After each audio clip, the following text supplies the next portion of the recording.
Hello मित्रों, केम छो? सरस्वती माध्यमिक कन्या विद्या मंदिर नवा थोराळाना ऑनलाइन शिक्षण में आपનું स्वागत છે। ધોરણ 9 વિષય ગણિત, પ્રકરણ નંબર 1 સંખ્યા પદ્ધતિ।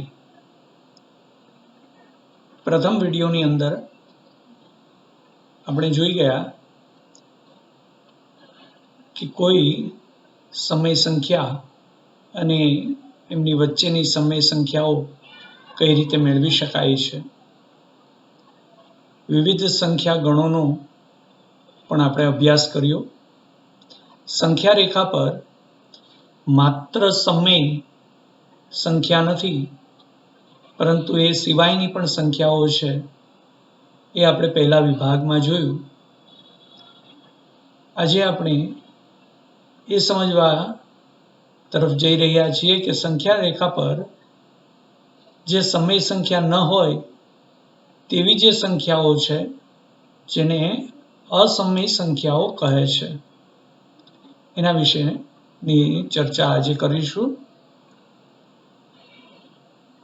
તો કોઈ પણ સંખ્યા p અને q પૂર્ણાંક હોય અને q શૂન્યેતર પૂર્ણાંક હોય એવા p અને q માટે જો p by q સ્વરૂપના સંખ્યાઓની ચર્ચા કરી,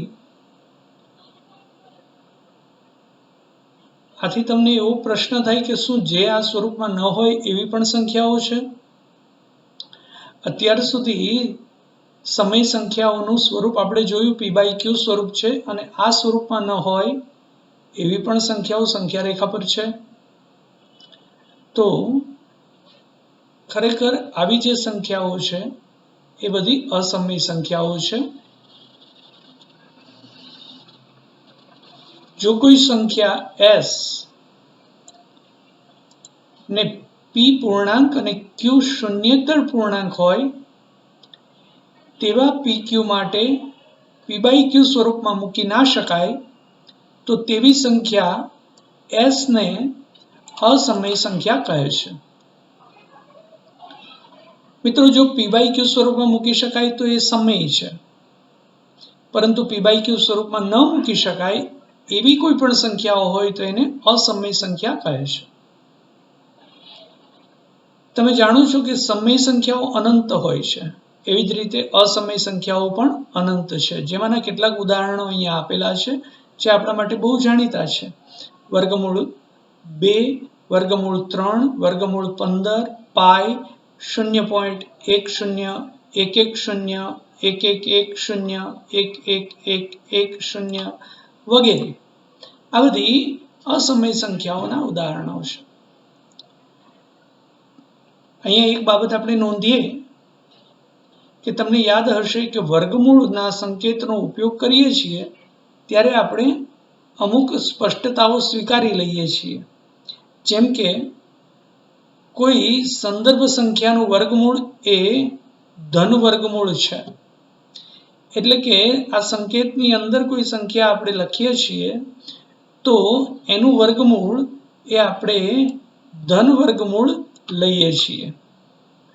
ખરેખર 4નું વર્ગમૂળ માત્ર ધન 2 ન થાય, ધન 2 અને ઋણ 2 એ બંને 4ના વર્ગમૂળ છે, પરંતુ આપણે સ્વીકારી લેવાનું છે કે કોઈ પણ સંખ્યાને જ્યારે વર્ગમૂળની અંદર લખીએ છીએ ત્યારે ધન વર્ગમૂળ લેવામાં આવતું હોય છે। ઉપર આપેલી કેટલીક અસમય સંખ્યાઓ વિશે તમે જાણો છો। ઉદાહરણની અંદર વર્ગમૂળ 2, વર્ગમૂળ 3 એ અસમય સંખ્યા છે, જ્યારે વર્ગમૂળ 4 છે એ સમય સંખ્યા છે, કારણ કે 4નું વર્ગમૂળ ધન વર્ગમૂળ 2 લીધું છે। ઋણ વર્ગમૂળ લઈએ તો ઓછા 2 થાય, એ પણ સમય છે, માટે વર્ગમૂળ 4 સમય છે, જ્યારે વર્ગમૂળ 2, વર્ગમૂળ 3, વર્ગમૂળ 15 એ બધી અસમય છે। એ ઉપરાંત પાઈ વિશે પણ તમે અગાઉથી જાણો છો। પાયથાગોરસના અનુયાયીઓએ વર્ગમૂળ 2 એ અસમય સંખ્યા છે તે સાબિત કર્યું હતું. ત્યારબાદ ઈસવીસન પૂર્વે 425 ની આસપાસ સાયરીનના નિવાસી થિયોડોરસ એ સાબિત કર્યું કે વર્ગમૂળ 3, વર્ગમૂળ 5, 6, 7, 10, 11, 12, 13, 14, 15 અને વર્ગમૂળ 17 પણ અસમય સંખ્યાઓ છે. વર્ગમૂળ 2, 3, 5 વગેરે અસમય છે એની બધી સાબિતીઓ આપણે આગળના ધોરણમાં 10 ધોરણની અંદર ચર્ચા કરીશું. જો પાઈની વાત કરીએ તો હજારો વર્ષોથી વિવિધ સંસ્કૃતિઓ તેનાથી પરિચિત છે. પરંતુ ઇતિહાસ જોઈએ તો ઈસવીસન 1700ના અંતમાં જ લેમ્બર્ટ અને લિજેન્ડ્રે પાઈ એક અસમય સંખ્યા છે એમ સાબિત કર્યું હતું. પરંતુ હવે એક નવી અસમય સંખ્યાઓ જે બહુ સરળતાથી આપણે લખી શકીએ એવી બધી અસમય સંખ્યાઓ, એમાંની એક અહીંયા ઉદાહરણ સ્વરૂપે આપેલી છે. 0.10, 110, 1110, 111110 વગેરે આ રીતે અનંત અને અનાવૃત્ત સ્વરૂપે એ સંખ્યા મળે છે, માટે અસમય છે. એની વાત પણ હમણાં આપણે આગળના વિભાગમાં કરીશું. ચલો મિત્રો, તો હવે અહીંયા આપણે જોઈએ કે કોથળાની અંદર સમયની સાથે અસમય સંખ્યાઓ પણ ઉમેરીએ તો આપણને જે સંખ્યા સમૂહ મળે છે એ વાસ્તવિક સંખ્યાઓનો સમૂહ છે, જેને સેટ ઓફ રિયલ નંબર કહે છે. એને સંકેતમાં R વડે દર્શાવવામાં આવે છે. અત્યાર સુધી આપણે જે સંખ્યાગણો ભણ્યા એમાં પ્રાકૃતિક સંખ્યાગણ n ભણ્યા, પૂર્ણ સંખ્યાગણ W ભણ્યા, ત્યાર પછી પૂર્ણાંક સંખ્યાગણ Z, સમય સંખ્યાગણ Q અને હવે વાસ્તવિક સંખ્યાગણ R. આમ વાસ્તવિક સંખ્યાઓ છે એ ખરેખર સમય અથવા અસમય સંખ્યાઓ હોઈ શકે. એટલે કે સમય અને અસમય ભેગી થઈ અને વાસ્તવિક સંખ્યાઓ બને છે. તો એની સ્પષ્ટતા માટે આપણે એવું કહી શકીએ કે પ્રત્યેક વાસ્તવિક સંખ્યાનું સંખ્યા રેખા પરના એક અનન્ય બિંદુ તરીકે નિરૂપણ કરી શકાય છે. એટલે કે પ્રત્યેક વાસ્તવિક સંખ્યા, કોઈ પણ વાસ્તવિક સંખ્યા હોય તો એનું સંખ્યા રેખા પરના એક અનન્ય બિંદુ તરીકે નિરૂપણ કરી શકાય. એટલે કે એને અનુરૂપ એક બિંદુ અવશ્ય સંખ્યા રેખા ઉપર મળે. એવી જ રીતે સંખ્યા રેખાનું પ્રત્યેક બિંદુ એ એક વાસ્તવિક સંખ્યા દર્શાવે છે. એટલે કે સંખ્યા રેખા ઉપર કોઈ પણ સ્થાન પર કોઈ એક બિંદુ લઈએ તો એ કોઈને કોઈ વાસ્તવિક સંખ્યા દર્શાવે છે. આ કારણથી જ સંખ્યા રેખાને વાસ્તવિક સંખ્યા રેખા કહેવામાં આવે છે. આવી વ્યાખ્યા સૌથી પહેલા R. ડેડકિન્ડ અને G. કેન્ટરે સૌથી પહેલા 1870માં આપેલી. હવે આપણે જોઈએ કે સંખ્યા રેખા પર અસમય સંખ્યાને કેવી રીતે દર્શાવી શકાય છે. ઉદાહરણ નંબર 3 જોઈએ તો સંખ્યા રેખા પર વર્ગમૂળ 2 દર્શાવવું છે. તો એના માટે ભૌમિતિક એક પદ્ધતિ છે. આપણે અહીંયા એનો ઉકેલની ચર્ચા કરીએ તો સરળતાથી જોઈ શકાય છે કે ગ્રીસના લોકોએ વર્ગમૂળ 2 ની શોધ કરી હશે. એક એકમ લંબાઈની બાજુઓ વાળા ચોરસ, અહીંયા બાજુમાં આકૃતિ આપેલી છે, OABC એ એક લંબાઈનો ચોરસ છે. ચોરસ છે એટલે એની બધી બાજુ સરખી હોય અને એ એકમ લંબાઈ એટલે કે જેની લંબાઈ 1 હોય એવો એક ચોરસ છે. પાયથાગોરસનો પ્રમેય એના વિશે તમે થોડું જાણો છો. તો પાયથાગોરસનું પ્રમેય મુજબ આપણે મેળવીએ OB તો OAB એ કાટકોણ ત્રિકોણ થશે, જેમાં OB એ કર્ણ થાય. તો પાયથાગોરસનો સિદ્ધાંત અથવા તો પ્રમેય છે કે કર્ણનો બાજુનો વર્ગ એ બાકીની બે બાજુના વર્ગોના સરવાળા બરાબર હોય છે. એટલે કે કર્ણનું માપ એ બાકીની બંને બાજુઓના વર્ગોના સરવાળાનું વર્ગમૂળ હોય છે, એમ પણ કહી શકાય. તો ઓબી બરાબર વર્ગમૂળમાં OA નો વર્ગ વત્તા AB નો વર્ગ એટલે 1 નો વર્ગ વત્તા 1 નો વર્ગ, માટે OB બરાબર વર્ગમૂળ 2 થાય. તો હવે સંખ્યા રેખા પર વર્ગમૂળ 2 નું નિરૂપણ કેવી રીતે કરવું?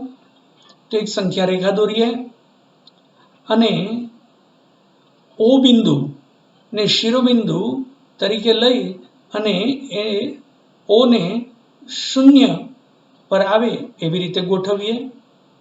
તો એ બિંદુ આગળ વાસ્તવિક સંખ્યા 1 મળે છે, માટે OB એ વર્ગમૂળ 2 લંબાઈ થાય. તો હવે પરિકરની મદદથી O એટલે કે 0 ને કેન્દ્ર રાખી OB જેટલી ત્રિજ્યા લઈ વર્તુળ રચીએ તો એ સંખ્યા રેખા પર P બિંદુએ છેદે છે. આ P બિંદુ એટલે કે OP એ જ OB થાય, માટે OP ની લંબાઈ વર્ગમૂળ 2 થાય. O ને સંગત 0 છે, માટે P ને સંગત વર્ગમૂળ 2 મળે. તો આ રીતે સંખ્યા રેખા પર વર્ગમૂળ 2 મેળવી શકાય છે. એ જ રીતે ઉદાહરણ નંબર 4 જોઈએ. સંખ્યા રેખા પર વર્ગમૂળ 3 ને દર્શાવવું. આ દર્શાવવા માટે ની પદ્ધતિમાં આગળ ઉદાહરણ નંબર 3 નો ઉકેલ જોયો. એ જ રીતે O ને સંગત 0, A ને સંગત 1 લઈ અને OB વર્ગમૂળ 2 મળે. હવે અહીંયા બે રીતે આ દાખલો આગળ ગણી શકાય છે.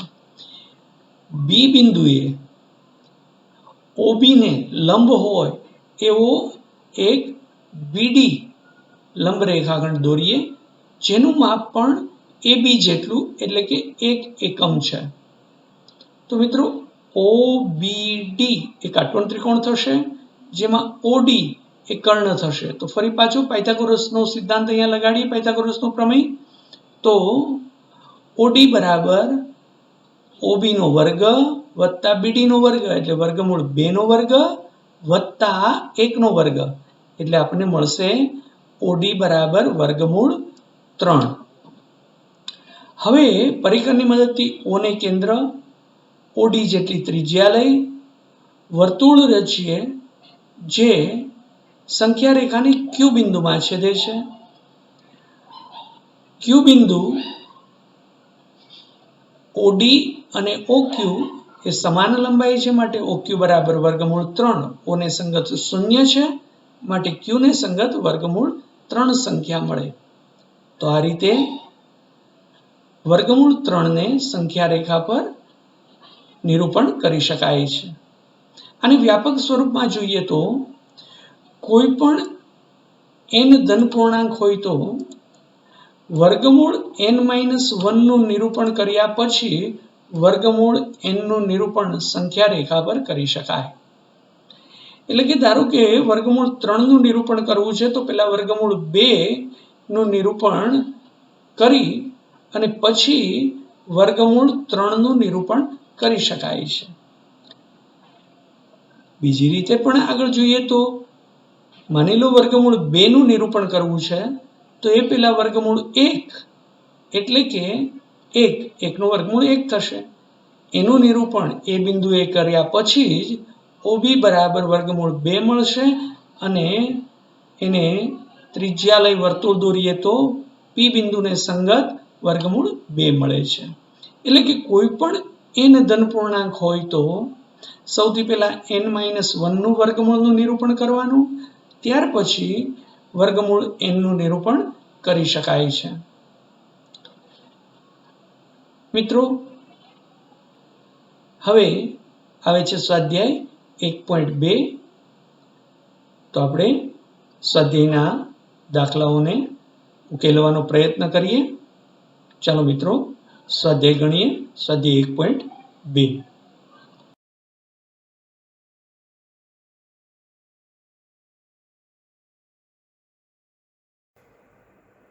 મિત્રો, ચલો સ્વાધ્યાય 1.2 નો અભ્યાસ કરીએ.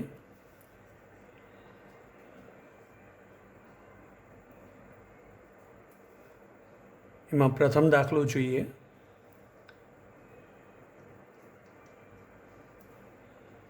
નીચેના વિધાનો સત્ય છે કે અસત્ય, કારણ સહિત જવાબ આપો.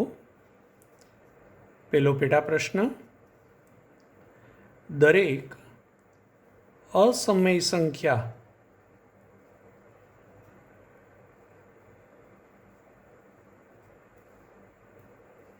એ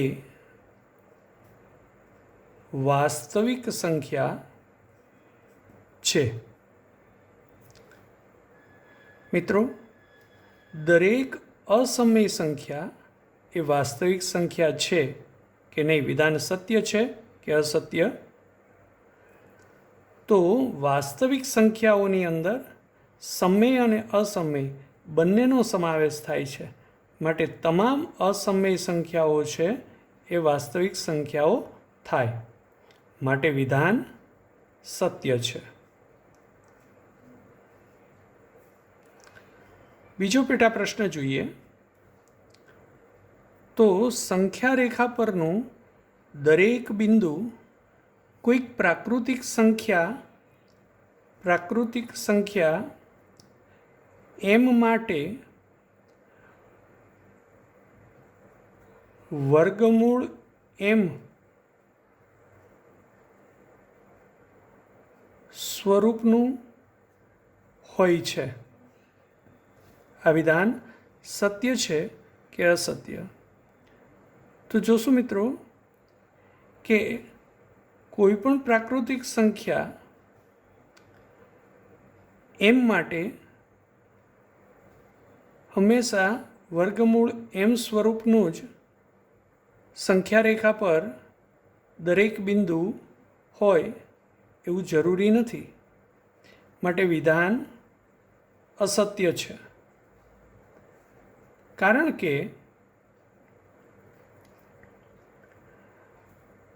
સંખ્યા રેખા પર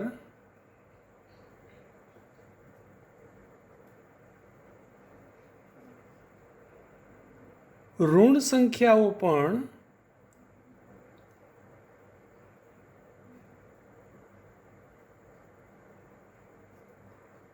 દર્શાવવામાં આવે છે.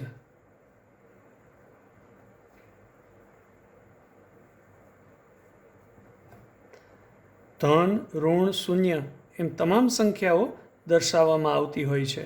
એટલે કે ઋણ સંખ્યાઓ પણ દર્શાવવામાં આવતી હોય છે. માટે પ્રાકૃતિક સંખ્યા m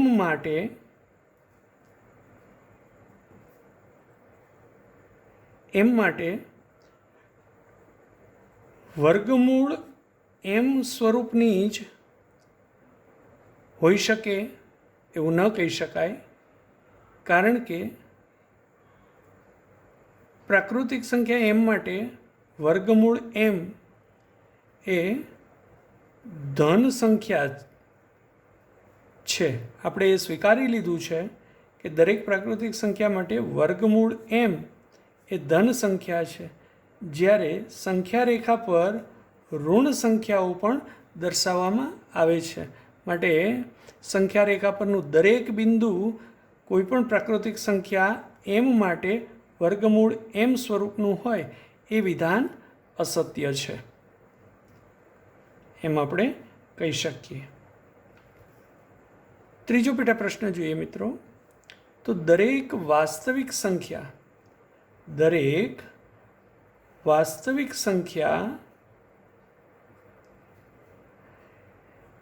એ અસમય સંખ્યા છે.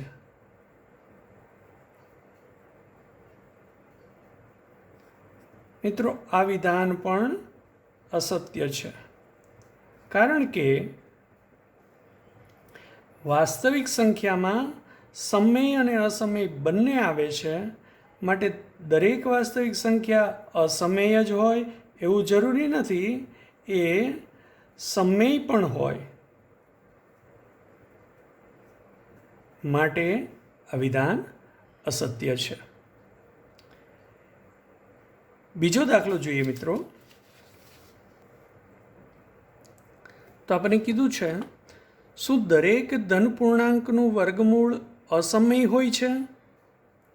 દરેક ધન પૂર્ણાંકનું વર્ગમૂળ અસમય હોય છે? જો ના હોય તો એવી એક સંખ્યાનું ઉદાહરણ આપો કે જેનું વર્ગમૂળ સમય સંખ્યા હોય. મિત્રો આનો જવાબ પણ છે ના. દરેક ધન પૂર્ણાંકનું વર્ગમૂળ અસમય જ હોય એવું જરૂરી નથી. ઉદાહરણ તરીકે વર્ગમૂળ 4 એનું વર્ગમૂળ 2 મળે છે, જે અસમય સંખ્યા નથી. એમ વર્ગમૂળ 9 એનું વર્ગમૂળ પણ 3 મળે છે, જે અસમય સંખ્યા નથી. હવે તો ઘણી બધી સંખ્યાઓ છે કે જેના વર્ગમૂળ એ અસમય સંખ્યા નથી.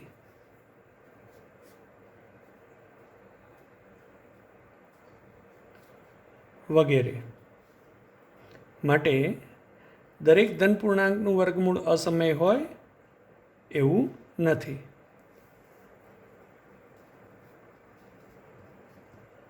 ત્રીજો દાખલો જોઈએ મિત્રો. તો આપણે કીધું છે, સંખ્યા રેખા પર વર્ગમૂળ 5 નું નિરૂપણ કરો. સંખ્યા રેખા પર વર્ગમૂળ 5 ને કઈ રીતે નિરૂપી શકાય? ચાલો જોઈએ મિત્રો. સૌથી પહેલાં એક સંખ્યા રેખા લઈએ.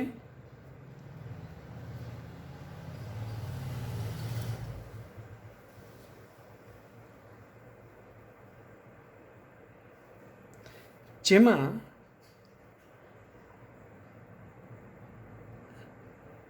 ઝીરોને સંગત ઓ બિંદુ લઈએ,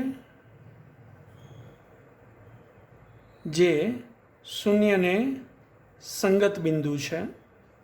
અને અહીંથી બરોબર 1 એકમ અંતરે, અહીંયા આપણે 1 એકમ એટલે 1 ઇંચ લઈએ છીએ. 1 એકમ અંતરે એ બિંદુ લઈએ, જેને સંગત સંખ્યા 1 છે. માટે OA બરાબર 1 થશે. હવે એ બિંદુએ OA ને લંબ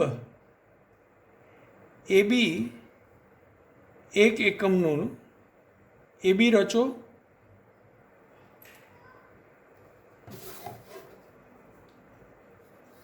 હવે ઓને બી સાથે જોડી દો. તો આપણને મિત્રો ત્રિકોણ OAB કાટકોણ ત્રિકોણ મળશે. તો પાયથાગોરસનું પ્રમેય લગાડીએ તો OB બરાબર વર્ગમૂળમાં 1નો વર્ગ વત્તા 1નો વર્ગ બરાબર વર્ગમૂળ 2 મળે છે. એટલે કે OB બરાબર વર્ગમૂળ 2 થાય. હવે OBને લંબ બી બિંદુએ OBને લંબ હોય એવું BC લો.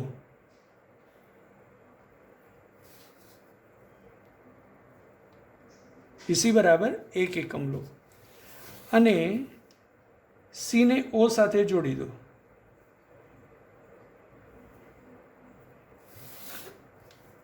તો મિત્રો પાયથાગોરસ મુજબ OC બરાબર વર્ગમૂળમાં વર્ગમૂળ 2નો વર્ગ વત્તા 1નો વર્ગ બરાબર વર્ગમૂળ 3 થશે. એટલે કે OC બરાબર વર્ગમૂળ 3 મળશે. આ જ રીતે OCને સી બિંદુએ લંબ CD રચો. એક એકમનું, ડીને ઓ સાથે જોડી દો તો મિત્રો પાયથાગોરસ મુજબ ઓડી બરાબર વર્ગમૂળ 3નો વર્ગ વત્તા 1નો વર્ગ બરાબર વર્ગમૂળ 4 એટલે કે 2 મળશે.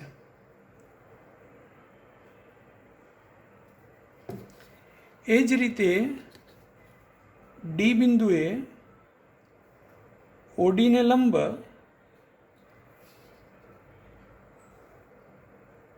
ડીઈ રચો, જે એક એકમનો, ઈને ઓ સાથે જોડી દો એટલે કે ઓ ઈ રચો.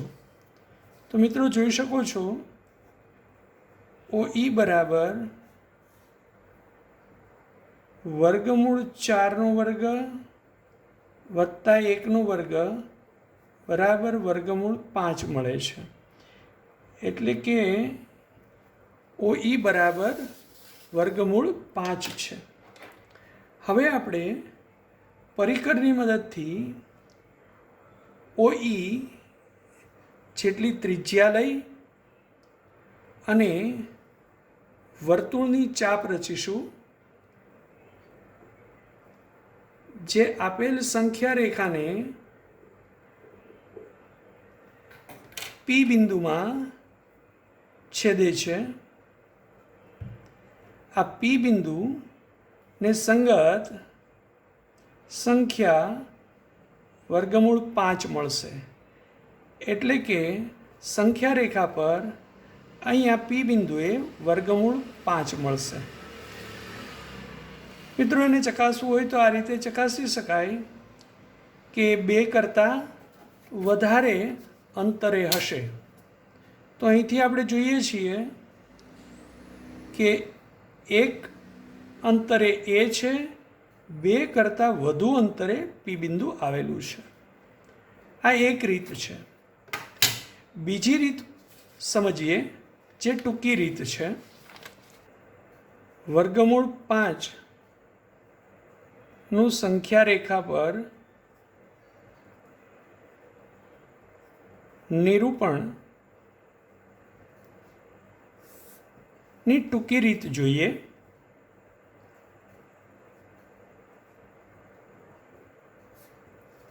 જેમાં સૌથી પહેલા સંખ્યા રેખા દોરી લઈએ મિત્રો. અહીંયા ઓને સંગત 0 છે અને હવે અહીંયા આપણે કામ કરીશું કે વર્ગમૂળ 5 ને આપણે આ રીતે લખી શકીએ બે સંખ્યાઓના વર્ગના સરવાળા મુજબ, કે વર્ગમૂળ 5 એટલે 2નો વર્ગ વત્તા 1નો વર્ગ. તો અહીંયા આપણે બે સંખ્યા એટલે 2 એકમ અંતરે એક બિંદુ એ લેશું. અહીંયા 1 ને અહીંયા 2 એકમ અંતરે એ બિંદુ લેશું, જેને સંગત સંખ્યા 2 છે. મિત્રો તમે સમજી ચૂક્યા હશો, 2 એટલે વર્ગમૂળ 4, કારણ કે વર્ગમૂળ 4 પછી વર્ગમૂળ 5 આવે છે. આપણે જોયું હતું કે કોઈપણ સંખ્યા nનું નિરૂપણ કરતાં પહેલાં n-1નું નિરૂપણ કરવું જોઈએ. તો વર્ગમૂળ 5 પહેલાં વર્ગમૂળ 4 એટલે કે જેને સંગત સંખ્યા 2 છે એનું નિરૂપણ કરવું જોઈએ. તો અહીંયા આપણે OA બરાબર 2 લઈએ. OA એ બિંદુએ લંબ AB રચીએ,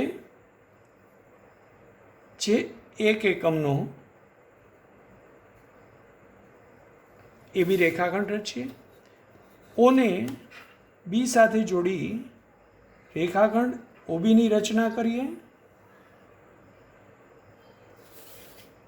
તો મિત્રો જોઈ શકો છો કે OB બરાબર વર્ગમૂળમાં વર્ગમૂળ 4 વર્ગ વત્તા 1 વર્ગ બરાબર વર્ગમૂળ 5 મળે છે. એટલે કે ઓબી બરાબર વર્ગમૂળ 5 થશે. તો અહીંયા પરિકરની મદદથી ઓને કેન્દ્ર, ઓબી ત્રિજ્યા લઈ અને વર્તુળ રચીએ. ઓને કેન્દ્ર, ઓબી ત્રિજ્યા અને મિત્રો વર્તુળ રચીએ, જે અહીંયા સંખ્યા રેખા ઉપર પી બિંદુએ સ્પર્શે છે, પી બિંદુએ છેદે છે. તો પીને સંગત સંખ્યા થશે વર્ગમૂળ 5. આ સૌથી ટૂંકી રીત છે. ત્યાર પછી મિત્રો ચોથો દાખલો, જે પ્રવૃત્તિ છે વર્ગમૂળ કુંતલની રચના કરવી. તો મિત્રો હમણાં આપણે ત્રીજા દાખલાની અંદર વર્ગમૂળ કુંતલની રચના કરી હતી. આ મુજબ વર્ગમૂળ 2, 3, 4, 5 એ રીતે 6, 7, 8, 9 વગેરેની રચના આ જ પ્રકારે અહીંયા દરેક લંબ રેખાખંડ બનાવતા કરતી જવાની છે. આ પ્રવૃત્તિ આપના માટે હોમવર્ક છે. આવજો મિત્રો. ધન્યવાદ. આભાર.